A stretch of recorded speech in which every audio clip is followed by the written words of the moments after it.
Warren Buffett just bought 11.5% of HPQ. Paul, why did he make this move? So I want everybody to understand something. I got this text the morning it happened. Paul, did you see HPQ? I did not. Why? Because I don't pay attention to that stuff.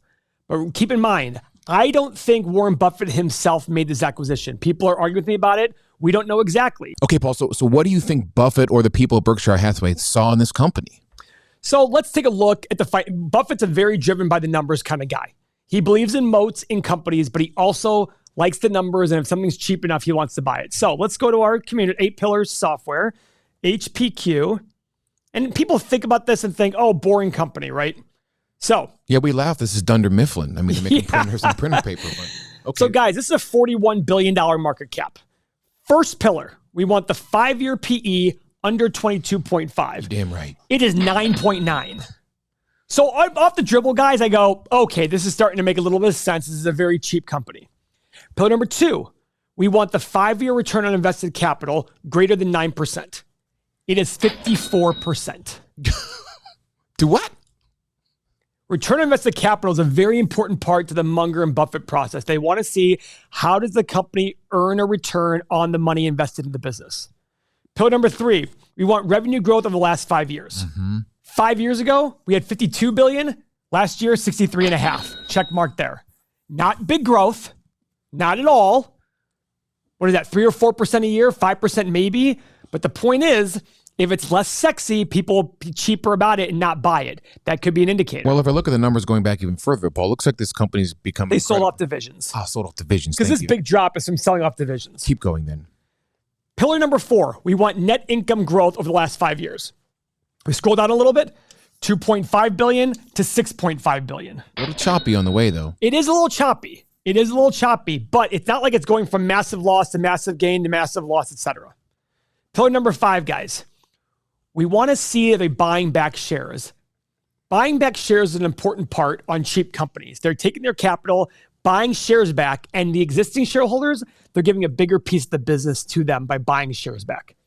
So 5 years ago, 1.73 billion. Last year, 1.2 billion shares. Ding, ding, ding, ding, ding. This tells me this might be where Buffett gets excited. A company buying back, that's what he likes about Apple. They're buying back shares. They have a high return on invested capital, and they are still providing more and more value to the investors by giving them a bigger piece of the company. Now, pillar number 6. Let's look at their debt levels. So what we do is we go back to the main page. We look at their 5-year average free cash flow, 4.16 billion. We want to multiply that by 5. So that's $20 billion, let's call it. We want their long-term liabilities to be under $20 billion. So we go to the balance sheet. We scroll all the way to the bottom, and their long-term liabilities are 11.16 billion, almost half that. So they can easily pay off all their debt with a few years of free cash flow. Okay, pillars number 7 and 8 have to do with free cash flow. So we go to the cash flow statement. Remember, free cash flow is cash from operations, less your capital expenditures. So we go right here. We added this line in our software, as you know. 5 years ago, they did 3.28 billion. Last year, 5.83. Seth, I want you to keep in mind something. Their free cash flow is a lot more consistent than their earnings. Yes. So the earnings can be manipulated based on tax rules, IRS rules, audit. It's set all these rules. But free cash flow, it's harder to do that. It was 5 billion 1 year, then down to 2, then up to 6 for the income. But now, correct. Nice. Now it's a lot more consistent lately. Our final metric, we take their 5-year average free cash flow of 4.16. We multiply it by 20 as a market cap to pay. What's that equal to, Seth? $82 billion. Wow, and their market cap was 41 billion. 41. That's double. This is selling for half the market cap we want. It's funny, Paul. If I look up a news article on this, they call this a yawn-worthy move. And it's just like, and people are scratching their heads, and I'm thinking, why does Warren Buffett like the yawn-worthy stuff? Why does he like the boring stuff? Yeah, if you're watching at home, you might be thinking the same thing.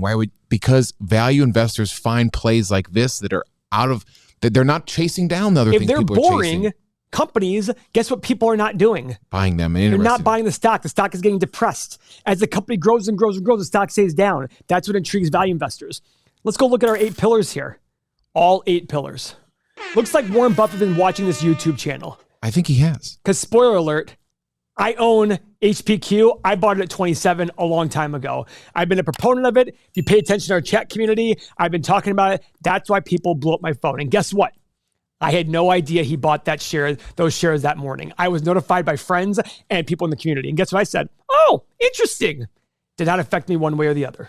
My 8-year-old value investing son was very pleased at his HPQ stake. Good. I'm glad to hear that. So guys, every investment's the present value of all future cash flow, right? So our next goal then is to say, okay, it might be a company that's stagnant, but what does that mean about the future? Can it still make money? My argument would be, guys, if you could buy HPQ for $1, the entire company, would you buy it? Great buy. Of course you would. Mm-hmm. $10 trillion? Of course not. So somewhere in between that it makes sense. Let's find it. So let's find it. Let's do our 10-year assumptions.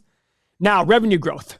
Because I thought this, Paul, I'm sorry, I thought this is like, why now? You know, this price has to be sexy enough for him. You're showing all the great numbers, but it does come down to price. Let's see what we get here. So let's go a little conservative here. Let's say this company does 0% revenue growth, 2%, and 4%. So very low.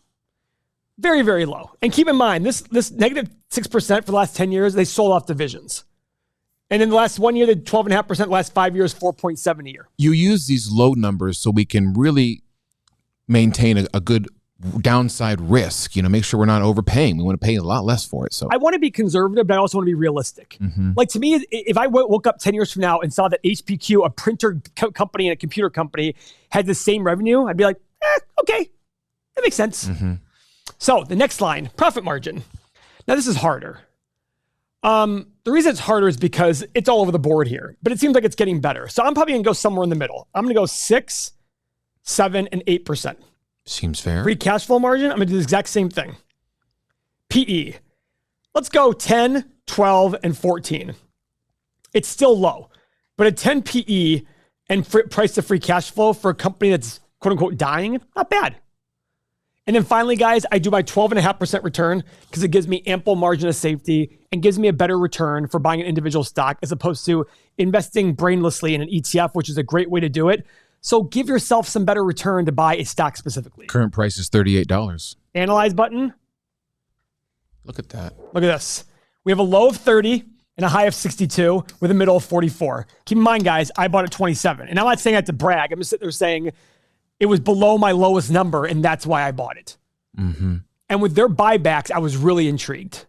And I think that's what got Warren Buffett excited. Somebody else wrote an article where I read recently that said, Warren Buffett loves dividends. I don't know how much he loves dividends. They're paying a 2.3% dividend on top of this.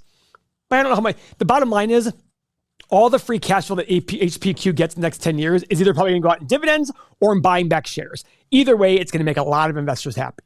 Now, guys, don't forget, if you want to buy it at $30 and just wait for that, you just hit the plus mark here on the software, add to our watch list, notify me when it hits below. Boom. That's it.